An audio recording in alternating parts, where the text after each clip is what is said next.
राधे राधे। मेरे प्रिय साथियों, आप सभी को दीपावली की बहुत बहुत शुभकामनाएं। आप सभी लोग जानते हैं दिवाली रोशनी, खुशहाली और माँ लक्ष्मी के आगमन का पवन पर्व होता है। इस दिन अगर सही विधि विधान से माँ लक्ष्मी और भगवान गणेश का पूजन किया जाए तो साल भर घर में सुख, समृद्धि और धन की वर्षा बनी रहती है। मेरे प्रिय साथियों, आज की इस वीडियो में हम आप सभी को दिवाली पूजन की बहुत ही सरल और संपूर्ण विधि बताएंगे।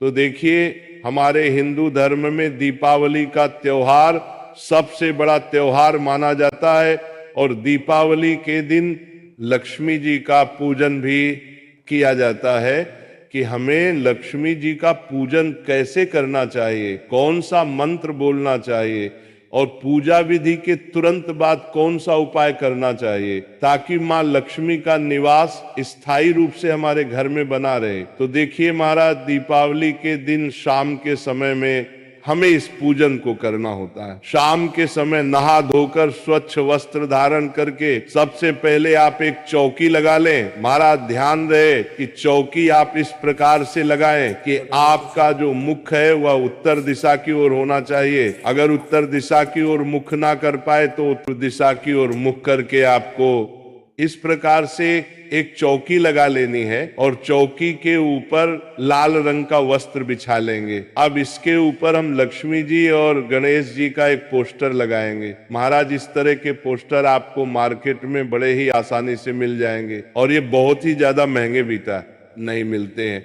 10 से 20 में बड़े ही आसानी से आपको मार्केट में कहीं भी मिल जाएंगे।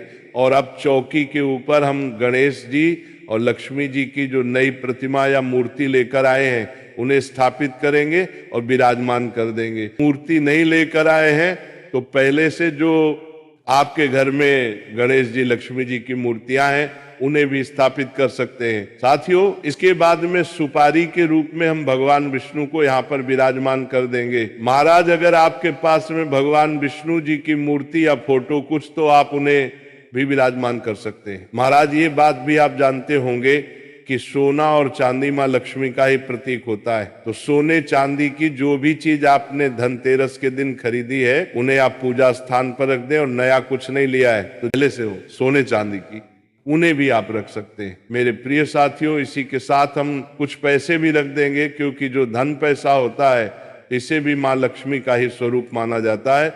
और साथ ही में धनतेरस के दिन अगर आपने कोई बर्तन वगैरह खरीदा है तो उसे भी हम यहीं पर रखने के लिए इन सभी का हमें पूजन करना होता है। अब देखिए महाराज, जो दिवाली की पूजा है ये एक बहुत ही बड़ी पूजा मानी जाती है। तो इस दिन कलश स्थापना करना बहुत ही शुभ रहता है। अगर आपके पास समय है तो कलश स्थापना इस दिन जरूरी कीजिएगा। तो जहां आप बैठे हुए हैं अपने हाथ से लेफ्ट हैंड की तरफ यानी कि लक्ष्मी जी के राइट हैंड की तरफ में हमें चावल की एक ढेरी लगानी है। महाराज ध्यान रहे कि पूजा में प्रयोग किए गए चावल बिल्कुल भी खंडित नहीं होने चाहिए। तो चावल से हम यहाँ पर एक अष्टद कमल बना लेंगे क्योंकि माँ लक्ष्मी को अष्टदल कमल बहुत ही प्रिय है। अगर आपको बनाना नहीं आता है तो केवल आप चावल की ढेरी लगाकर भी इसके ऊपर कलश स्थापना कर सकते हैं। इसमें हम पूर्ण रूप से जल और गंगा जल भर लेंगे और इसके ऊपर में स्वास्तिक बनाकर रख लेंगे।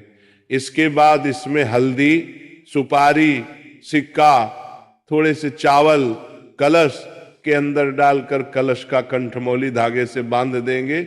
अब आम के पत्तों पर टीका लगाकर हम कलश को सजाएंगे। अगर आम के पत्ते ना मिले तो आप अशोक के पत्ते भी लगा सकते हैं। और अब हम इस कलश को अष्टद कमल के ऊपर स्थापित कर देंगे और एक चावलों से भरे हुए पूर्ण पात्र से हम कलश को ढक देंगे और एक नारियल को मौली धागे से बांध करके हम यहाँ पर रखेंगे। आप चाहे तो लाल रंग का कपड़ा भी लपेट सकते हैं।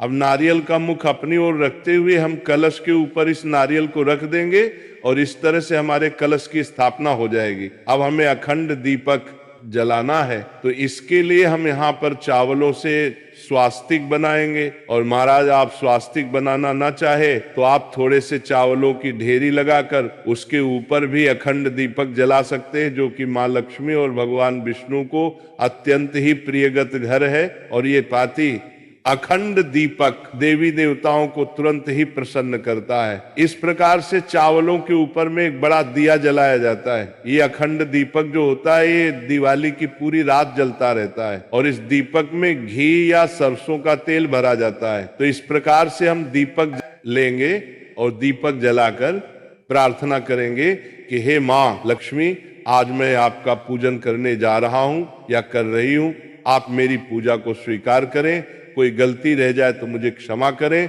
और मेरे घर में स्थायी रूप से निवास करें। साथियों, इस तरह से संकल्प करने के बाद में फिर हम पूजा को शुरू करेंगे। तो सच्चे भाव के साथ सबसे पहले हम भाव रूपी जल का स्नान छींटे के रूप में लगाकर करेंगे। तो यहाँ पर हम सभी देवी देवताओं को स्नान करा देंगे। स्नान कराने के बाद में फिर वस्त्र रूपी भावना के साथ हम मौली या कलावा जो है वो हम समर्पित करेंगे।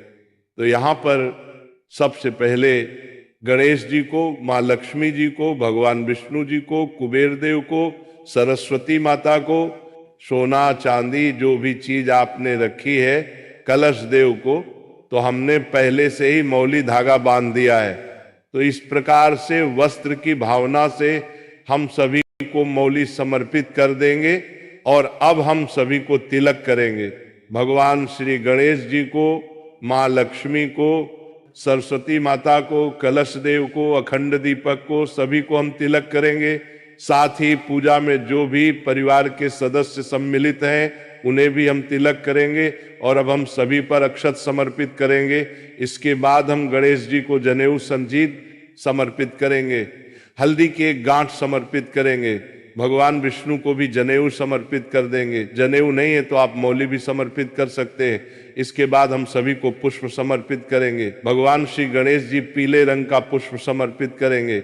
लक्ष्मी को इस दिन अगर हो सके तो आप कमल का पुष्प जो फूल है वह जरूर ही चढ़ाएं या गुड़हल का पुष्प समर्पित कर सकते हैं। माँ लक्ष्मी को लाल रंग अत्यंत ही प्रिय है और इसी के साथ में विष्णु जी को भी हम पीले रंग का पुष्प समर्पित करेंगे। कलश देव को भी हम पुष्प समर्पित जाना जाता है, क्योंकि समुद्र मंथन से माँ लक्ष्मी और कौड़ी दोनों का ही जन्म हुआ था। इसी के साथ में 5 गोमती चक्र हम ले लेंगे। महाराज गोमती चक्र में चक्रनुमा आकृति दिखाई देती है, इसे गोमती चक्र कहा जाता है, इन्हें ले लेंगे। इसी के साथ में 5 कमल नो गट्टे रखें। मार्केट में बहुत आसानी से मिल जाते हैं। लक्ष्मी चक्र भी मिलता है, उसे भी आप ले सकते हैं। इसी के साथ सुपारी भी समर्पित कर दीजिएगा। और अब इसके बाद में हम सब सप्तधान समर्पित करेंगे, यानी कि 7 प्रकार के अनाज इस दिन समर्पित किए जाते हैं। साबुत अनाज के लिए हम समर्पित करेंगे। तो यहाँ पर आप गेहूं,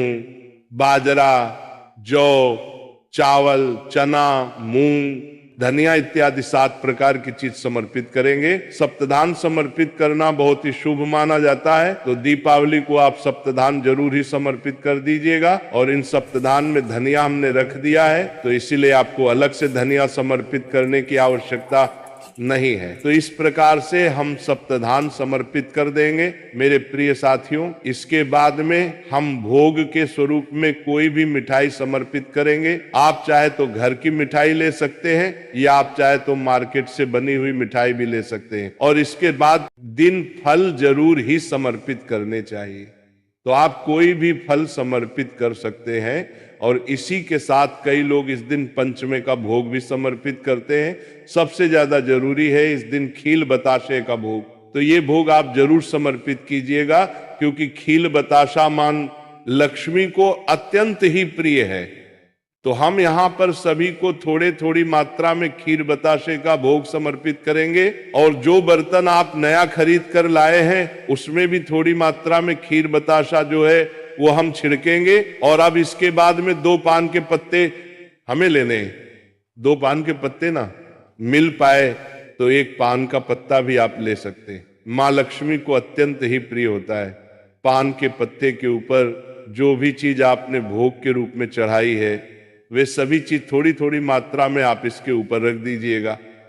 और अब हम इसे माँ लक्ष्मी को भोग के रूप में समर्पित कर देंगे और फिर हम 1 लोटा जल समर्पित करेंगे। यथासंभव दक्षिणा समर्पित कर देंगे। दक्षिणा पूजा में रही कमियों को दूर करने के 4 तार लिए चढ़ाई जाती है। और इसके बाद में दिवाली की कथा अगर आपके यहाँ पर सुनी जाती है तो इस प्रकार से आप कथा को सुन सकते हैं।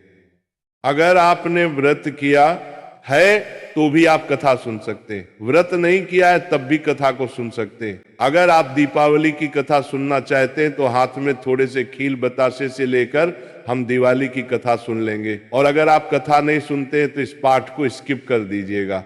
यहाँ पर हम दिवाली की कथा सुनकर जो खील बतासे हैं वह लक्ष्मी माता जी के चरणों में समर्पित कर देंगे। इस तरह से हमें कथा सुन लेनी है। और इसके बाद हम बहुत सारे दी जलाते हैं। तो देखिए, दीपावली के दिन मिट्टी के दी जलाए जाते हैं, तेल घी सरसों के तेल से ये दी जलाए जाते हैं।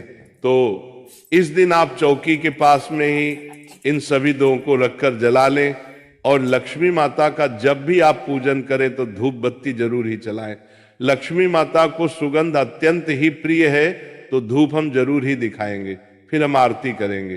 तो देखिए, हमारे यहाँ पर लक्ष्मी माता की, भगवान श्री गणेश जी की बड़ी ही धूमधाम के साथ आरती की जाती है। तो अखंड जो दीपक है उसे हमें नहीं उठाना है। इसके अलावा कोई एक छोटा दीपक आप जलाएं, उसे अच्छे से सजा लें। और इसके बाद सबसे पहले भगवान श्री गणेश जी की और उसके बाद माँ लक्ष्मी की आरती हम करेंगे। बड़ी ही प्रेम भाव के साथ आप इस आरती को पूर्ण कीजिएगा। और इसके बाद हाथ जोड़कर पूजा में रही कमियों के लिए माता रानी से क्षमा याचना करेंगे और अपने घर में लक्ष्मी जी को निवास करने के लिए प्रार्थना करेंगे, उनके आगमन के लिए स्वागत करेंगे। लक्ष्मी के बीज मंत्र का 108 बार जप भी कर सकते हैं। मंत्र है ओम ह्रीम श्री लक्ष्मी नमः।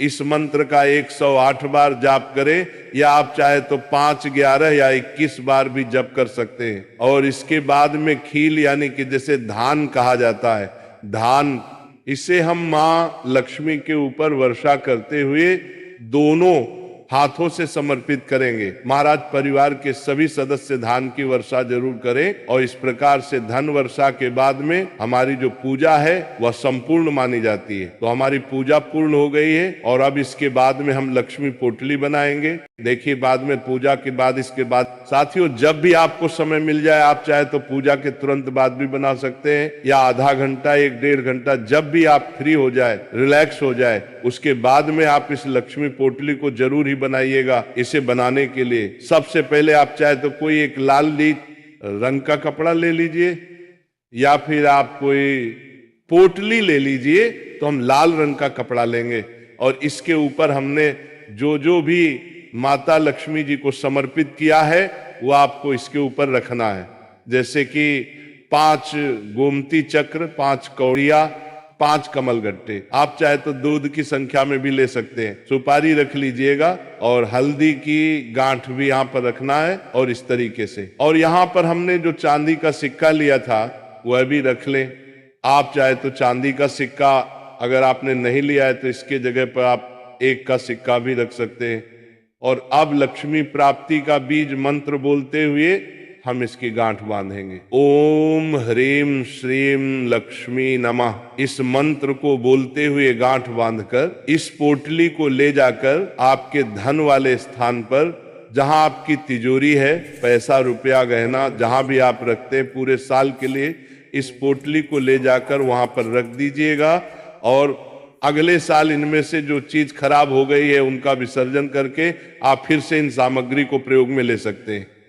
तो इस प्रकार